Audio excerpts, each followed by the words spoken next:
मणिपुर, जहां जातीय हिंसा में अब तक सैकड़ों लोगों की जानें चली गई है। कई लोग मौत और जिंदगी के बीच जंग लड़ रहे हैं, तो कई हजार परिवार बेघर होकर राहत कैंपों में शरण लेकर अपने जान की सुरक्षा में लगे हैं। इस हिंसा में मणिपुर के मैतेई और कुकी समुदाय के हजारों घरों को आग के हवाले कर दिया गया और दोनों समुदाय अब खुलकर आमने सामने आ रहे हैं। हालांकि सैन्य और पुलिस बलों की मुस्तैदी से हिंसा को बढ़ने से रोका जा रहा है। इतिहास और वर्तमान से पता चलता है कि इस राज्य का जातीय हिंसा से पुराना नाता रहा है और इसी जातीय गुटबंदी का परिणाम रहा है कि कुकी नगा, मैतेई पंगल मुस्लिम, कुकी कार्बी, हमार दिमासा, कुकी तमिल और व्यापारियों के विरुद्ध हुई संघर्ष को यहाँ वर्षों से देखा गया है। नमस्कार, मेरा नाम सूरज सुधानंद है और आज बात मणिपुर के जातीय हिंसा के उस जड़ की जिससे छाया देने वाले पत्तों की जगह खून से लथपथ हथियारों ने ले ली। मणिपुर को पुराने दौर में कांगरी पाक के नाम से जाना जाता था। मणिपुर का अर्थ है पर्वत श्रृंखलाओं से घिरी घाटी। अगर इस राज्य के भौगोलिक सीमा की बात करें तो यह नागालैंड, असम और मिजोरम के राज्य सीमा और म्यांमार देश की सीमा से लगती है। इस राज्य में हिंदू, ईसाई, मुसलमान और परंपरागत धर्म को मानने वाले 39 जाति समुदाय के लोग रहते हैं, जो मैतेई, एनी कुकी ट्राइब्स और एनी नागा ट्राइब्स समूहों में बटी हुई है। कुकी और नागा समूह पहाड़ी क्षेत्रों में और मैतेई समुदाय राज्य के घाटी इलाकों में निवास करते हैं। मणिपुर देश की आज़ादी से पहले एक रियासत थी, जिसके राजा बुधा चंद्र सिंह थे। साल 1947 में आज़ादी के बाद देश की सभी रियासतों को 3 विकल्प दिया गया, या तो हिंदुस्तान में शामिल हो जाए, या फिर पाकिस्तान में मिल जाए, या तो रियासत को स्वतंत्र रखने की अपील की जाए। लेकिन मणिपुर के वर्तमान राजा बोधचंद्र सिंह ने बीच का रास्ता चुना और साल 1948 में मणिपुर रियासत के वयस्क मतदाताओं के द्वारा संवैधानिक चुनाव करवा दिया, जिसके बाद इस रियासत में संवैधानिक राजतंत्र स्थापित हो गया, जहां राजतंत्र और लोकतंत्र दोनों के परस्पर सहयोग से काम होना था। हालांकि इस चुनाव के बाद ही रियासत के कई लोगों में सुगबुगाहट उत्पन्न हो चुकी थी और विद्रोह का एक चरण यहीं से शुरू हो गया। लेकिन कुछ वक्त बाद ही दिल्ली में बैठी केंद्र सरकार ने मणिपुर के राजा बोधचंद्र सिंह पर दबाव बनाना शुरू किया, क्योंकि केंद्र को लग रहा था मणिपुर को स्वतंत्र छोड़ देने से अन्य रियासतों से विरोध शुरू हो जाएंगे। और अंततः साल 1949 के सितंबर महीने में राजा बोधचंद्र सिंह से इंस्ट्रूमेंट ऑफ एक्सेशन पर हस्ताक्षर करवाकर मणिपुर को पूर्ण रूप से भारत में शामिल कर लिया गया। लेकिन इसे पूर्ण राज्य का दर्जा नहीं दिया गया, जिसके बाद मणिपुर के कई समूहों ने भारत में विलय होने का विद्रोह कर दिया। इन विद्रोही समूहों के नाराजगी का कारण था मणिपुर के स्वतंत्र अधिकार पर केंद्र सरकार का जबरदस्ती कब्जा करना। नाराजगी तब और बढ़ गया जब भारत में विलय होने के बावजूद इसे पूर्ण राज्य का दर्जा नहीं दिया गया और इन्हीं विद्रोही समूहों को बाद में people's liberation army, people's revolutionary party of Kangleipak और कांगली पाक कम्युनिस्ट पार्टी जैसे उग्रवादी संगठनों के रूप में जाना जाने लगा। इन उग्रवादी संगठनों का एक ही उद्देश्य था मणिपुर को स्वतंत्र देश बनाना। जब मणिपुर में विद्रोही गुट पनप रहे थे, उसी वक्त ग्रेटर नागालैंड बनाने की मांग को लेकर नागा समूहों द्वारा साल 1950 से आंदोलन चलाया जा रहा था और इस आंदोलन का नेतृत्व फिजो कर रहे थे, क्योंकि 14 अगस्त 1947 में उन्होंने नागा समुदाय के समर्थन से ग्रेटर नागालैंड संघ के निर्माण का घोषणा कर दिया था, जिसका उद्देश्य था नागालैंड, मणिपुर, असम, अरुणाचल प्रदेश सहित पड़ोसी देश के नागा बहुल इलाकों को मिलाकर ग्रेटर नागालैंड का निर्माण करना। नागा आंदोलन का असर मणिपुर के उग्रवादी समूहों पर भी पड़ा, क्योंकि मणिपुर के घाटी क्षेत्रों में रहने वाले मैतेई और आदिवासी नागा समुदायों ने ही सबसे पहले भारत में मणिपुर रियासत के विलय का विरोध करना शुरू किया था, जिस कारण अंदर ही अंदर नागा आंदोलन को धार दे रहे उग्रवादी संगठनों का समर्थन मणिपुर के उग्रवादी समूहों को मिलने लगा, जिसके बाद राज्य में कई घटनाओं को अंजाम दिया गया। इतिहास की माने तो मणिपुर के पहले चरण के विद्रोही मैतेई समुदाय के हित साधने वाले लोग थे और इन मैतेई विद्रोही गुटों को नागा विद्रोहियों का भरपूर समर्थन मिला। लेकिन मणिपुर में रह रहे दूसरे आदिवासी कुकी समुदाय ने ग्रेटर नागालैंड के मांग को लेकर चल रहे नगा आंदोलन का विरोध कर दिया, क्योंकि कुकी विद्रोहियों का मानना था कि ग्रेटर नागालैंड के बनने से गैर नागा समूहों को नुकसान होगा और उनकी जमीनें और संपत्ति जैसे अधिकारों पर कब्जा किया जाएगा, क्योंकि पूर्वोत्तर के राज्यों में कुकी समुदाय और नागा समुदाय के बीच काफी पुराना जातीय हिंसा का इतिहास रहा है। कुकी समुदाय भी ग्रेटर नागालैंड के तर्ज पर कुकी बहुल पूर्वोत्तर राज्यों को मिलाकर कुकी लैंड का मांग कर रहे थे और दोनों समुदायों के बीच हमेशा से तनाव का कारण था पहाड़ी क्षेत्रों पर अधिकार का, क्योंकि दोनों ही आदिवासी समुदाय पहाड़ी क्षेत्रों के निवासी थे। इन विद्रोहों को देखते हुए केंद्र सरकार ने साल 1956 में मणिपुर को केंद्र शासित राज्यों के अधीन कर लिया, जो साल 1972 तक जारी रहा। इसके बाद साल 1958 में ग्रेटर नागालैंड समर्थकों, मणिपुर के अलगाववादी संगठनों और कुकी विद्रोहियों के संघर्ष को रोकने के लिए भारत सरकार ने पूर्वोत्तर के राज्यों में सशस्त्र बल विशेष अधिकार अधिनियम लागू कर दिया, जिसे AFPSA के नाम से भी जाना जाता है। यह कानून भारत के जम्मू कश्मीर में भी लागू है। इस कानून के पूर्वोत्तर राज्यों में लागू होते ही आम नागरिकों ने भी विवादित बता दिया, क्योंकि इस कानून के तहत सैन्य और अर्धसैनिक बलों को विशेष शक्तियां प्रदान की गई थी, जिस कारण नागरिक समूहों को भी लगने लगा यह कानून आने वाले समय में विवादों को जन्म देगा, जो बाद के समय में कभी कभी सही साबित भी हुआ। उसके बाद अलगाववादियों से वार्ता और शांति के कोशिश के बीच 21 फरवरी 1972 को मणिपुर को अलग राज्य घोषित कर यहाँ संवैधानिक पहलुओं को लागू करने का पहल किया गया। फिर साल 1975 में केंद्र सरकार से समझौते के बाद सबसे बड़े नगा विद्रोही गुट नगा नेशनल काउंसिल ने आत्मसमर्पण कर दिया,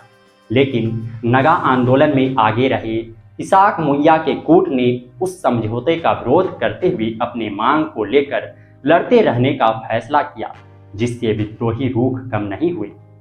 फिर साल 1980 में इसाक मुइया ने national socialist council of Nagaland नामक उग्रवादी संगठन का स्थापना किया, और जब मणिपुर पूर्ण रूप से भारत का हिस्सा बना तो नगा आंदोलन इस राज्य में और भी सक्रिय हो गया, जिसके परिणाम स्वरूप साल 1980 में कुकी नेशनल ऑर्गेनाइजेशन और कुकी नेशनल आर्मी का गठन हुआ। और जब नगा विद्रोहियों के ग्रेटर नागालैंड के समकक्ष वर्षों से चल रही कुकी लैंड का मांग रखा, नगा विद्रोहियों ने कुकी संगठनों के विरुद्ध जंग छेड़ दिया, जिसके प्रतिक्रिया में कुकी समूहों के विद्रोही गुटों ने भी हथियार उठा लिए और यहीं से शुरू हुई दोनों आदिवासी समुदायों में मतभेद, और यही मतभेद आगे चलकर दोनों समुदायों के बीच संघर्ष का कारण भी बन गया,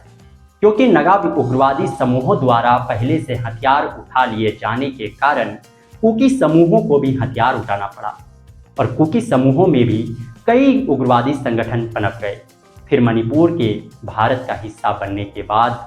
कई वर्षों तक बहुकोणीय संघर्ष में तीनों उग्रवादी समूहों के कई गुटों के बीच मुठभेड़ें होती रही, तो वहीं सैन्य बलों और सुरक्षा बलों का भी विद्रोही गुटों से टकराव होता रहा, जिस कारण कई विद्रोही और सुरक्षा बल के जवान और अधिकारी मौत का शिकार हुए। इन संघर्षों में कई बार निर्दोष आम नागरिक की भी जानें गई। इन्हीं जातीय पहचानों और संपत्ति अधिकारों को लेकर चल रहे खूनी खेल में जोमी समुदाय का नेतृत्व करने वाले जोमी रिवोल्यूशनरी आर्मी जैसे कई और छोटे छोटे जातीय समूहों में हथियार उठाने का प्रचलन बढ़ गया, जो 90 के दशक तक चरम पर रहा। हालांकि 1972 में मणिपुर को पूर्ण राज्य का दर्जा दिए जाने के बाद मणिपुर के कई विद्रोही गुटों ने हथियार डालकर राज्य सरकार के साथ जाने का फैसला किया, लेकिन मणिपुर के कई गुटों ने स्वतंत्र देश के विचारधारा के कारण विद्रोह का रास्ता को सही ठहराया। इधर मणिपुर के कई विद्रोही गुट भले ही हथियार डाल रहे थे, लेकिन नगा और कुकी विद्रोही अपनी अपनी योजनाओं को लेकर संगठन को और भी मजबूत कर रहे थे, जिसके बाद नगा और कुकी विद्रोहियों के खिलाफत से उत्पन्न खतरे को देखते हुए केंद्र सरकार ने 1980 में मणिपुर को अशांत क्षेत्र घोषित कर दिया और सरकार द्वारा ऑपरेशन ऑफ क्लियर चलाया गया, इस अभियान के तहत पहाड़ी इलाकों से चल रही उग्रवादी गतिविधियों पर सैन्य कार्रवाई करना था। फिर सरकारी पहल, नागरिक अपील और उग्रवादी समूहों से वार्ता के बाद साल 1997 में नागालैंड आंदोलन के अगुवा संगठन NSCN-IM और भारत सरकार के बीच समझौता किया गया, लेकिन समझौते के बावजूद झंडा और अलग संविधान को लेकर बातें नहीं बनी और वर्ष 2015 में केंद्र सरकार के द्वारा दोबारा प्रयास किया गया, लेकिन मामला अब भी लटका हुआ है। नगा आंदोलन के इस बड़े समझौते के बाद भी मणिपुर के उग्रवादी समूहों, कुकी विद्रोही समूहों और नागा समूहों के कई छोटी छोटी टुकड़ियों के कारण हिंसक झड़प, आपराधिक घटनाएं, मुठभेड़ें होती रही